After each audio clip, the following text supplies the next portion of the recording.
কিরে, কখন আসবে? আমরা কি তাড়াতাড়ি চলে আসলাম? আর একটু ধৈর্য ধর না, 5 মিনিট অপেক্ষা করলে কি কোনো প্রবলেম? আচ্ছা, উনি কি সত্যি সত্যি প্রশ্ন দিতে পারবে তো? আমার কিন্তু 2 লাখ টাকা। প্রশ্ন যদি কমন না পড়ে, এই 2 লাখ টাকাই কিন্তু বাস। আরে কমন পড়বে না, 100% কমন পড়বে। আর উনি হচ্ছে প্রশ্ন ফাঁস করার ওস্তাদ। এই তো চলেছে। কার প্রশ্ন লাগবে? আমার দিতে পারবেন তো আপনি? অবশ্যই, এটা তোমার ব্যবসা। একবার প্রশ্নের ছবি তুলে পাঠাই দেবো, চোখ কান বন্ধ করে পরীক্ষা দিবা, A+। ঠিক আছে, তাহলে এখন আমি আপনাকে 50,000 টাকা দিচ্ছি। পরীক্ষা শেষ করে এসে আর বাকি 1.5 লাখ টাকা দিয়ে দিব। হ্যাঁ, এটা চলবে না, এটা ধান্দাবাজ আগে বন্ধ হয়ে গেছে। অনেক পোলাপান আছে পরীক্ষার আগে ঠিকই প্রশ্ন নিয়ে যা, পরীক্ষার পর টাকা দিতে ভুলে যায়। ওসব কাবজাক বন্ধ, আগে টাকা চাই। আচ্ছা ঠিক আছে, আমরা টাকা আগেই দিই, কোনো সমস্যা নেই। আচ্ছা আপনি ধরেন প্রশ্ন দিলেন আমাকে, সেই প্রশ্ন যদি আমার কমন না পড়ে? রাহাত, একটু তাড়াতাড়ি করো ভাই। কমিটিতে নতুন মেম্বার আসছে না প্রশ্নপত্র কমিটির, ওরা কিন্তু নজর দিচ্ছে আশপাশে, বুঝছো? জলদি করো। তাড়াতাড়ি দিয়ে দে। আচ্ছা ঠিক আছে, আমি আপনাকে টাকা দিচ্ছি, কিন্তু আমার প্রশ্নপত্র কিন্তু লাগবে। হ্যাঁ, ঠিক আছে ঠিক আছে। যে পারার সেমনিতেই পারে, আর যে পারবে না সে প্রশ্নপত্র হাতে পেলেও পারে। স্যার আপনি এখানে? আমি তোর বেশ কয়েকদিন যাবৎ ফলো করতেছি। প্রশ্নপত্র ফাঁস করিস তাই না? তোর 2টারই আমি থানায় ঢুকি। স্যার বলে গেছে স্যার, আর হবে না স্যার। ভুলে গেছে না? তোদের 3জনেই আমি থানায় দিব। স্যার বলছে কি স্যার, আমি আসলে স্যার প্রশ্নপত্র ফাঁস করি না স্যার।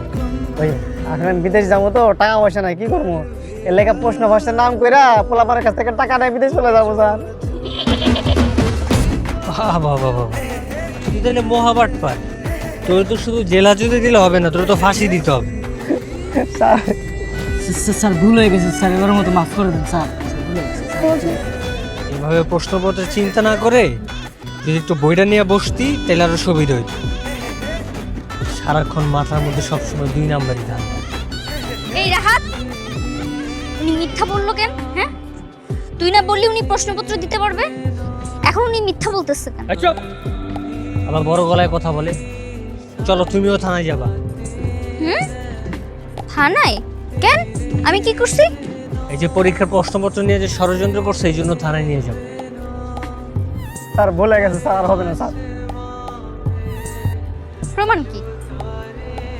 আমি যে প্রশ্নপত্র ফাঁসের ব্যাপারে এখানে কথা বলছিলাম, তার প্রমাণ কি? হয়তো ঠিকই কইছি। প্রমাণ কি? কোনো প্রমাণ আছে?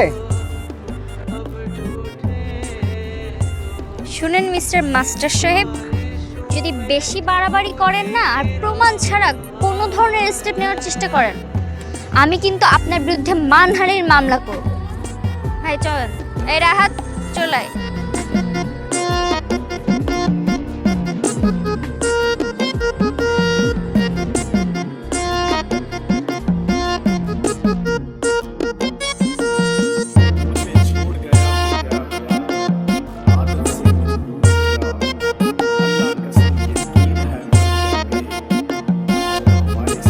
আর 1 মাস পরে ওনার পরীক্ষা। উনি বাসায় বসে অঙ্ক না করে গেছে টাকা দিয়ে প্রশ্নপত্র কিনতে। কি সর্বনাশ! তাহলে এখনো সময় আছে, আপনার মেয়ের আপনি ঠিক করে দিন। একটু ভালোভাবে পড়াশোনা করতে বলেন, তাইলেই হবে। কে যদি বুঝিয়ে কাজ হতো তাহলে তো আমাকে টেনশন করতে হতো না। বুঝিয়ে কোনো লাভ নেই। বাবা, তুমি আমার কথা বিশ্বাস করো, এবার আমি ঠিক পাস করবো, তুমি লিখে নিও। সেটা তোমার টেস্ট পরীক্ষার রেজাল্ট দেখলেই বোঝা যায়। আচ্ছা ইয়াসমিন, আমি তো ভুলে গেছিলাম, তো না গতকাল টেস্ট পরীক্ষার রেজাল্ট দিছে, তুই তো আমাকে দেখাসনি। যা তোমা নিয়ে যা, যা রেজাল্টটা নিয়ে যা। বাবা রাতে রাতে দেখাবো। এখন দেখা, তাতে আমি ভুলে যাবো। যা যা নিয়ে আয়, যা যা।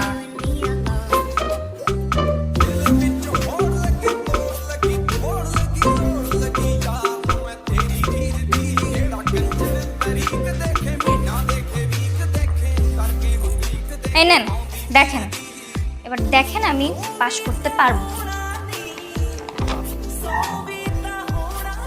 আরে বাহ, রেজাল্ট একদম 100-তে 100, A+। এবার বুঝলেন তো? আচ্ছা দেখি রেজাল্ট একটু।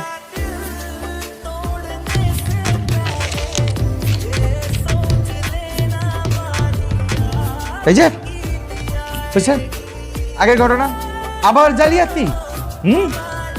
আবার কি করছে? কি করছে? ওই যে দেখো বাবা, এই যে 00 না, এই সামনে 1 পাস। তোর রাতে লেখা না, তোর কিনা বল, তুই আমরা বোকা ভাবিস না?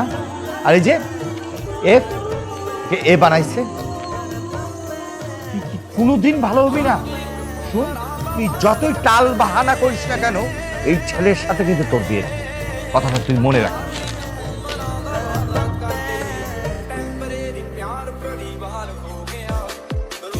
এই সাংঘাতিক মেয়ে তো তুমি, তুমি কি এগুলো ছাড়া আর কিছু বুঝো না? হ্যাঁ আমি এরকম, কি করবেন? হ্যাঁ কি করবেন আপনি? পাশ করাবেন আমাকে? আপনি কেন, দুনিয়ার কেউ আমাকে পাশ করাতে পারবে না। তুমি ওরা চ্যালেঞ্জ করলা, আমার ইগোতে হার্ট করে কথা বলবো না বলে দিলাম। আমার ইগোতে হার্ট করে কথা বললে কিন্তু আমার যেটা করার আমি সেটা করে ছাড়বই। কি করবেন আপনি? আমি আপনাকে চ্যালেঞ্জ করব। আপনি শুধু বিয়ে বিয়ে করেন না, করবো আমি আপনাকে বিয়ে। পারলে আপনি আমাকে পাশ করায় দেখান। করান পাশ, পারবেন তো? ঠিক আছে, আগে বিয়েটা করো, তারপর দেখাই দিচ্ছি। হ্যাঁ করবো তো বিয়ে, কিন্তু একটা শর্তে, আপনার আমাকে পাশ করাতে হবে। আর যদি আমাকে পাশ করাতে না পারেন তাহলে আমি আপনাকে ডিভোর্স দিব। রাজি? হ্যাঁ রাজি। করবো বিয়ে আমি। বাবা, বাবা তুমি বিয়ের ব্যবস্থা করো। তোমার পছন্দের এই ছেলেকে আমি বিয়ে করব। খুশি এবার?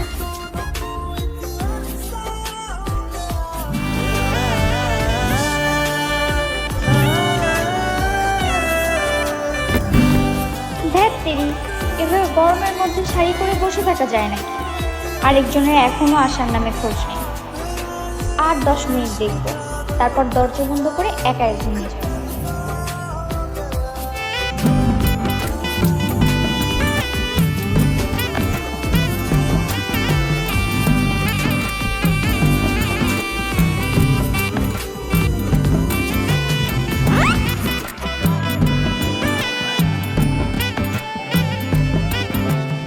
সরো সরো সরো, ম্যাথ করবো, আসো।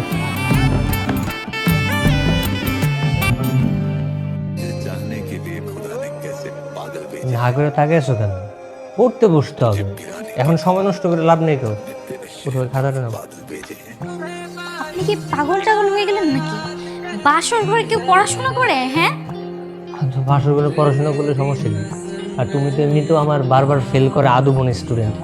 তোমার তো পরীক্ষার সময় খুব কম, আর মাত্র 1 মাস বাকি। এখন তো সময় নষ্ট করা যাবে না। তাই বলে বাসর ঘরে পড়াশোনা করব? এই দিনটা কত স্পেশাল। দেখো, আমার কপাল তো আর সবার মতো ভালো না যে অন্যান্যদের বউদের মতো তুমি এক চান্সে পাশ করে ফেলবা। তুমি তো বারবার ফেল করছো, প্রতি বছর ফেল করো। তাই আমি তো সবার মতো বাসর করে আলাপচারিতা করে সময় পার করতে পারবো না। প্রচুর পড়তে হবে। পারবো না, আমি পড়াশোনা করতে পারবো না। এতে যদি তোমার আমাকে আসসালামু আলাইকুম বলে বাড়ি থেকে বের করে দিতে মন চাই তাই দিবা। আমার এত সংসার করার শখ নাই। আমার এখন ঘুম পাচ্ছে, আমি ঘুমোবো। ও হ্যাঁ, ঘুম স্বাস্থ্যের জন্য ভালো। ডাক্তার বলছে 7 ঘন্টা ঘুমাইতে পারি। মানে বাসর ঘরে বেদ কেন? ও আসলে বাসর করে কি ব্যাট বের করি? তাহলে লাইটটা অফ করে, না লাইটটা জ্বালানো থাক, দরজাটা অফ করে শুয়ে পড়ো। হ্যাঁ আমি ঘুমালাম। হ্যাঁ ঘুমাও। এটা নামাই রাখো। ভয় লাগতেছে? আগে বলবো না, ব্যাট ভয় লাগতেছে। আজকে তোমার এটা না বোঝাইলে হয় না যে তুমি শিক্ষক আর আমি ছাত্রী। ও হ্যাঁ তাই তো ঠিক। দেখো আমি কিন্তু এখান থেকে এখন চলে যাব। Good night.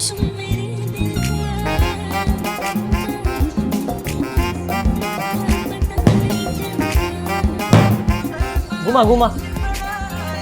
মশা একটা। আমি কিন্তু ঘুমোবো এখন। মানে আজকে বাসর রাত তো, তাই আজকে তোমাকে ঘুমাইতে দিলাম। অন্য কোনো সময় যদি এরকম পড়ার টাইমে তুমি ঘুমাইতে চাও, মশা ঘুমাও, রেখে দিচ্ছি।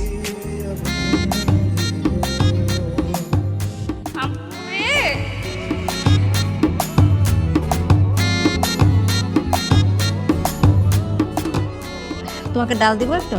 না থাক।